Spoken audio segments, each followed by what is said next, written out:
Most people don't actually see you as who you are. They see you through the lens of their projections.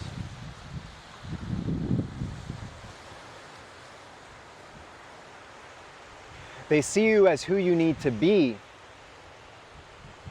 for them to perpetuate their narratives about life, about pain, about their wounds, and about their victimhood.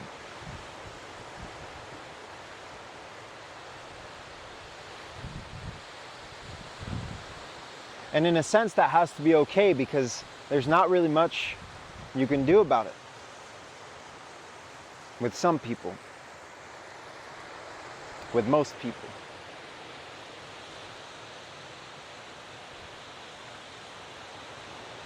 What you can do, and what you ought to do, is, in spite of people's projections,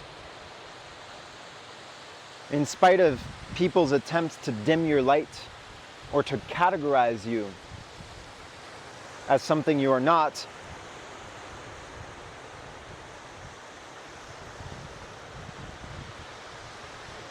what you can do and what you ought to do is be yourself. Fully, unapologetically, authentically. You.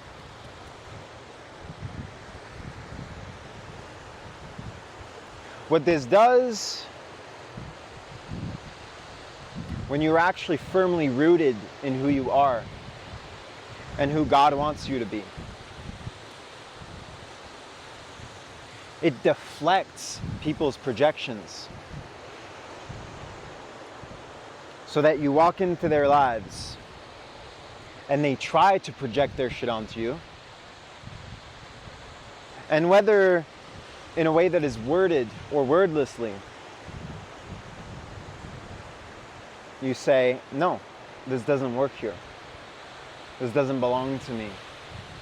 You can try to throw this here, but it's not going to work. And one of the goals in this intersubjective reality, where we're all in this interplay of projection and perception,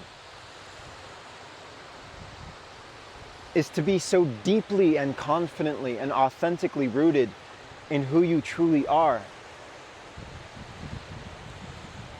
that not only do these people's projections not work, not only are they deflected and mirrored back to them, and then they're like, what do I do with this?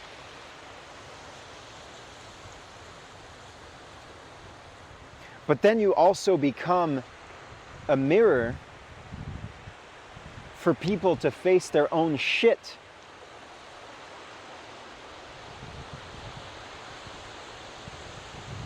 A mirror that does not tolerate falsity and illusion and unchecked projection.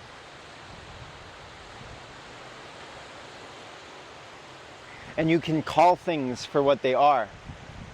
And when you see something and you know it to be true, you can speak that truth and you can emanate that truth. And that truth in itself, in a way that is spoken, will dissolve the illusion, but in a way that is also just felt. When you become an emanation of truth, illusion dissolves in your presence. Now, this is not to be conflated into some egoic distortion of like how grand you are for being a truthful being.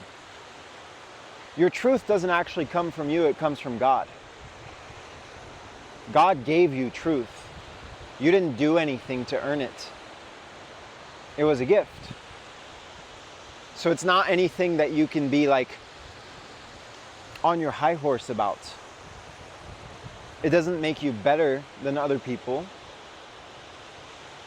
It doesn't give you a right to be condescending, to be judgmental, even though that might very well be a temptation sometimes.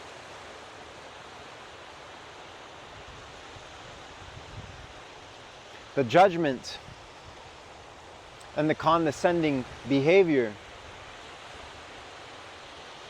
is actually the mirror of your own shadow that you still need to work through.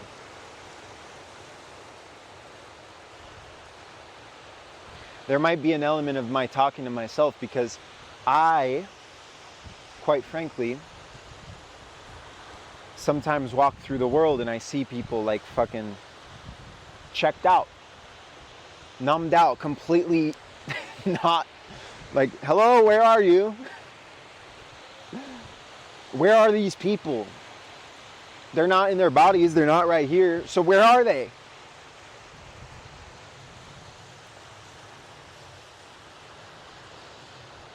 And sometimes there is this like little angry voice in me that's like, man, I'm so much more advanced than these people. Why can't these people be like me? Why can't these people be aware?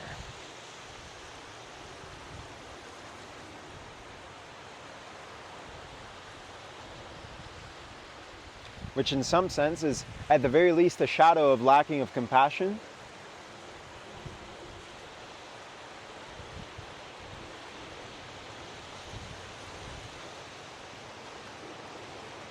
It's a shadow of wanting control, where God has not given me control.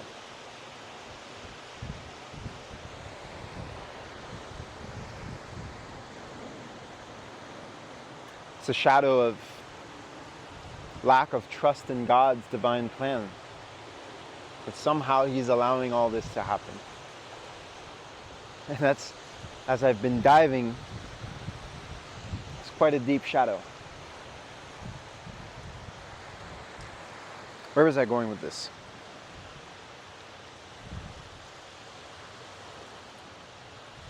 Yeah. Thus, the importance of self-cultivation, of self-actualization, of self-knowing and of self-confidence. In trusting yourself, so that when someone comes in with their projections, or with their bullshit, or with unintegrated energies, or with stupidity or tomfoolery, you can have the confidence and the rootedness and the boundaries and the firmness to deflect it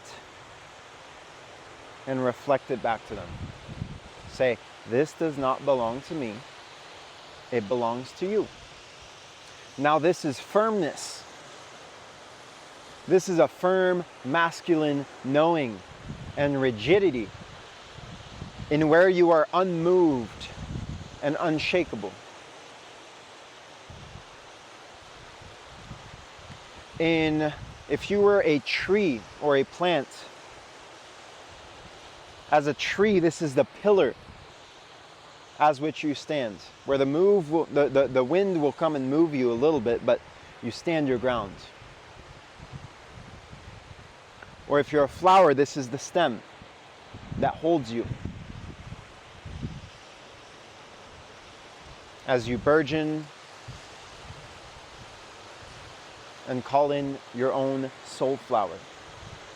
Or as a tree, you call in your springtime bloom to offer your reverential flowers to the sun and to God. Now, the tree and the plant, they need that firmness, they need that firm stance. They need their roots planted in the soil, in the earth.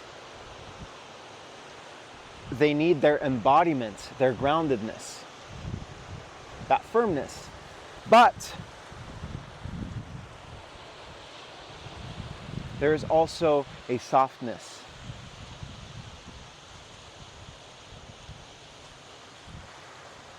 There's the softness of compassion and of feeling how when people are projecting their bullshit onto you, Maybe it's not bullshit, maybe it's just pain. And maybe there's an inner child expressing themselves in an immature way towards you, and you have an opportunity here to firmly and yet softly offer your heart, your compassion, your grace, your forgiveness.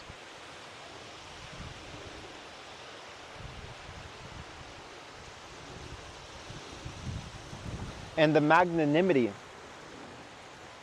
of simply being a soft flower that simply says, I am.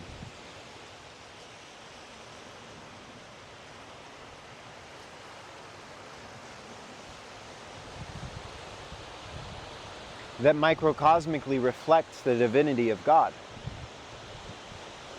in geometric perfection as emanation of soulful light embodied.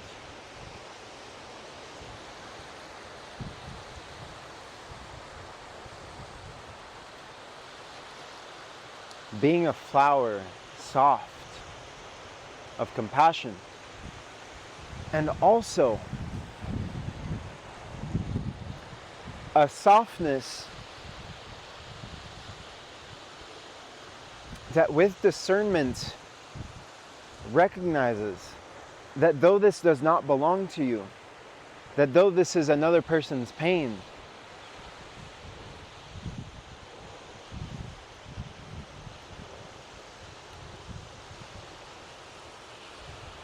in the intersubjective co-creation of the field of reality, where everything is a mirror, or where some part of you invited that experience into your field, there is the opportunity to softly ask yourself, what is this mirroring back to me?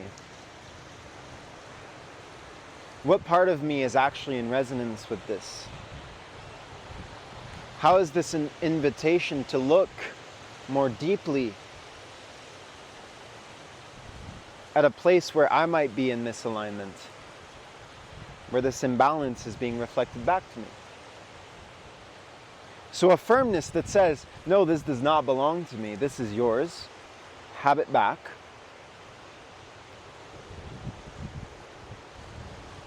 With a soft, intuitive, and rational discernment that also simultaneously, both and, recognizes, is there a mirror here?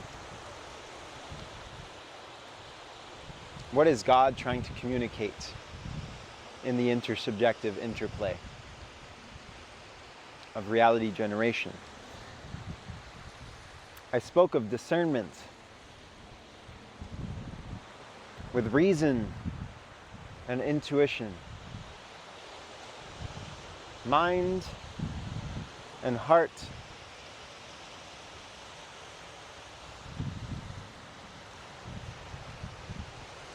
True discernment involves a perfect balance between these two elements of our beings. If you're too in your mind is likely, if you're anything like me, filled with programs of fear and protection, and might I even say delusion, and detachment from the heart. The mind on its own creates labyrinthine spirals that never end.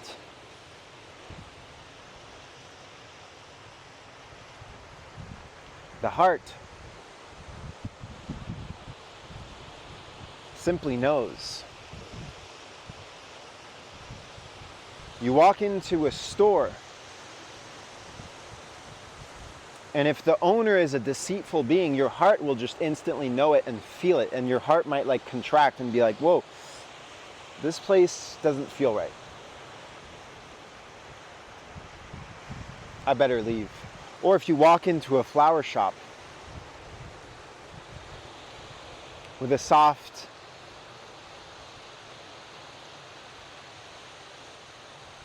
motherly, caring being who has devoted her life to flowers and enmeshed herself symbiotically with that energetic beauty.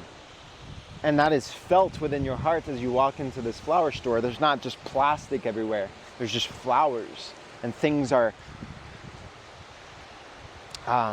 filled with thumos and truth. Then your heart will feel it.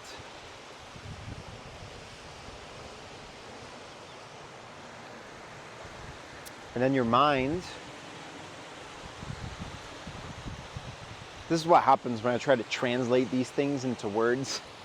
I'm like a little lost here, and that's what my mind does.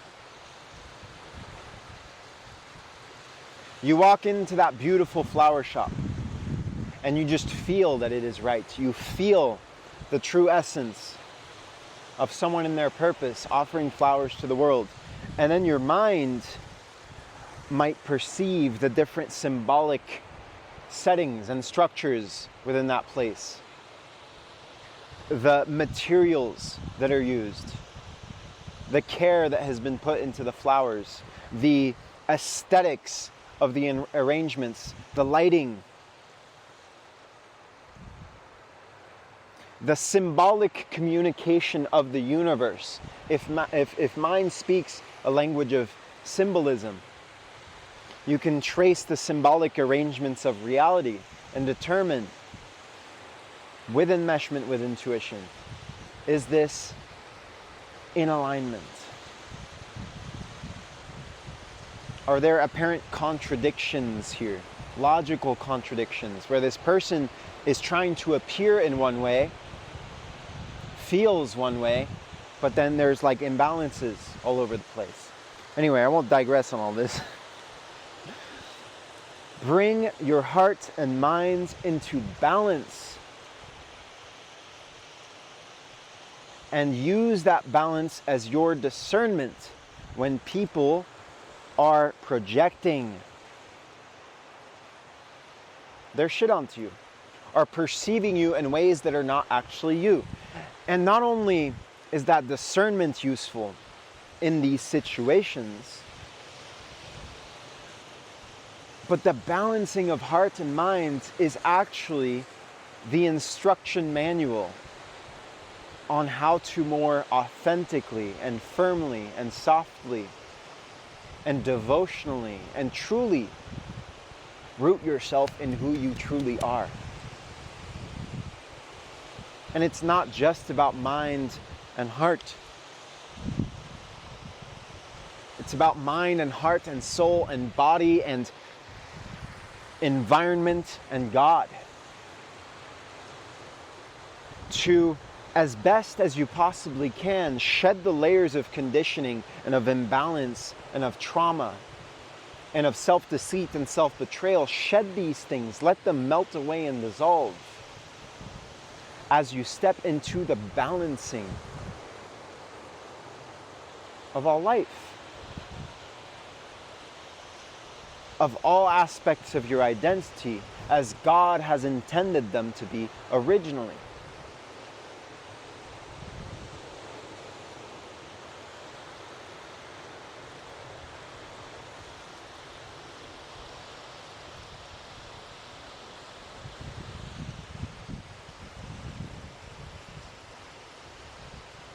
And the more you do this work,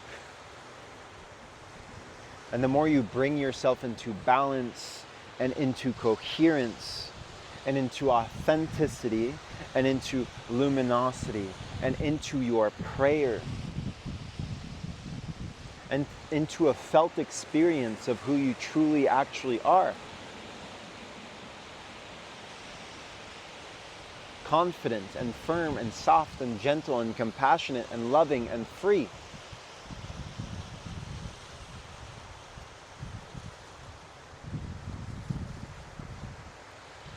then in the intersubjective interplay of reality generation, which constitutes and co-constitutes the human reality in which we live and dream and proliferate life and seek liberation from all of the ways in which we enslave ourselves to vice and to self-betrayal, you become a source of truth. You become a source of light. You become something which cannot be assimilated by the systems of false control and the systems of self-deception, which try to proliferate and concretize and siphon and extract. You cannot be extracted from when you're rooted in the balanced primordial truth of who you truly are. Prayerfully imbued within the alignment of your heart, with your breath, with your mind, with your body, with your soul, with the fabric of your reality.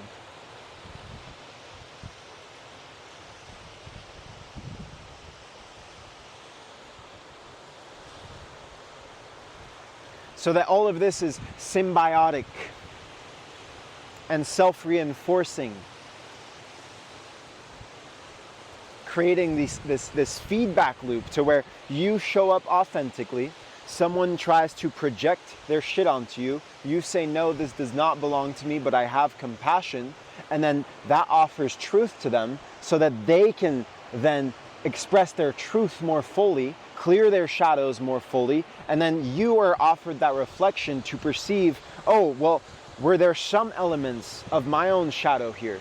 In what ways was I in resonance with this in such a way where I'm invited to integrate my own shadow and thus more truthfully stand in the truth of my essence and in my sovereignty and in a non-tolerance for bullshit and falsity and deceit, and then you become yourself more fully.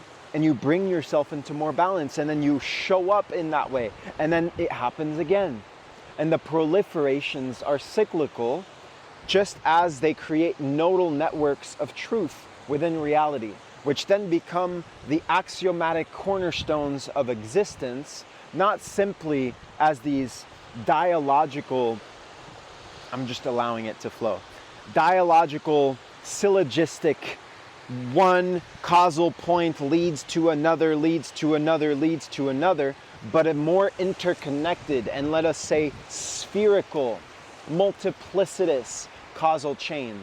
So that the truth of who you are, you emanating truth within reality, is not stuck within the mechanicity and mechanistic confines and confinement of reality, but then is in fact the spherical and luminous emanation of God, which branches out and roots out, just like I spoke of you being a tree and the spire of the tree and the pillar and the trunk then branches out into a million little flowers. And these are the emanations of your truth, of your being. Not merely in your body, in yourself, in your stance as the microcosmic flower of God which you are, but then the ripples which you standing in your truth bring into reality. Did all that make sense? The channel was open for a moment.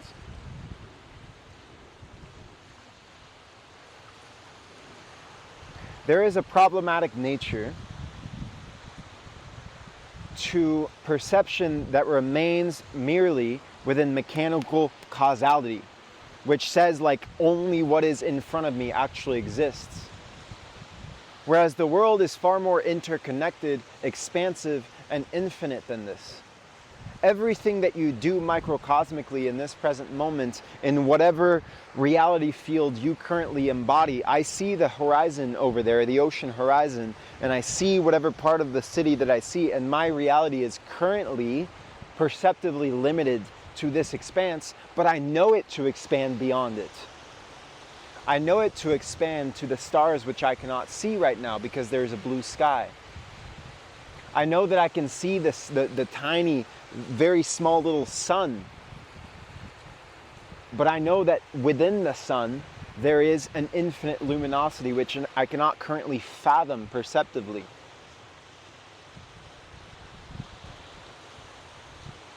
Within the confines of my perceptive limitations. Which is all to say, and then I'll end it there because otherwise I'll ramble on.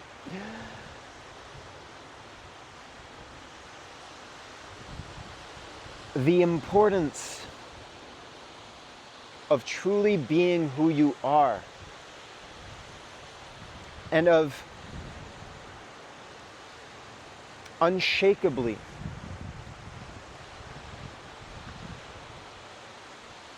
unapologetically allowing yourself to be a child of divinity and to shine as that truth and as that light. Every time that you actually choose this and that you allow yourself to stand firmly and softly within that truth, the ripples reach far beyond what you can fathom. They are literally reality altering.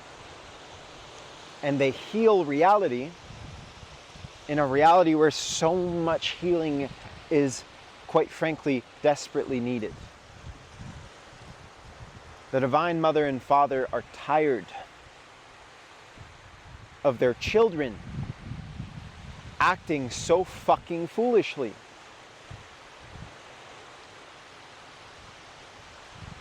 And being so disconnected from them.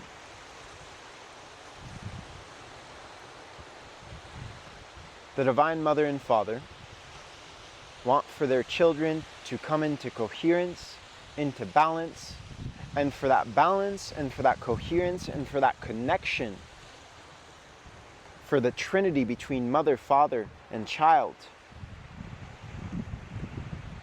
which forms the divine proliferation of life and ignites the light of our souls. The Divine Mother, the Divine Father, the Divine Child all want this reality to come back to life, because right now it's out of balance and it's being challenged. And quite frankly, there's all kinds of beings, such as that military helicopter over there, the bane of my existence, which are standing directly against this truth and are in fact macrocosmic projections. Like I was talking, people don't actually perceive you as you truly are. They see you through the projective lens that they have. The entire military industrial complex has a completely distorted view of reality, so that they see us not as soulful children of God. They see us as pawns to be extracted from. They see us as soulless cogs in a machine to be enslaved. We stand in our light and we deflect their falsity back to them. And we show them who they truly are. We show them how disconnected they are from themselves, from their own hearts, from their own minds, from their own balance. And we pray that they will recognize themselves within the reflections of our truth. A truth which is a gift from God, which does not belong to us, which is not something to be all high and mighty of, which is simply, very simply, here to say, I am. I am free. Your microcosmic and macrocosmic, your microcosmic and macrocosmic attempts at suppressing freedom, at suppressing light, at dimming light, at falsifying truth, all of these are negated. All of these be healed. All of these are dissolved. When you allow yourself to be prayerfully guided firmly and softly into the truth of your soul, embodied here and now. That's it.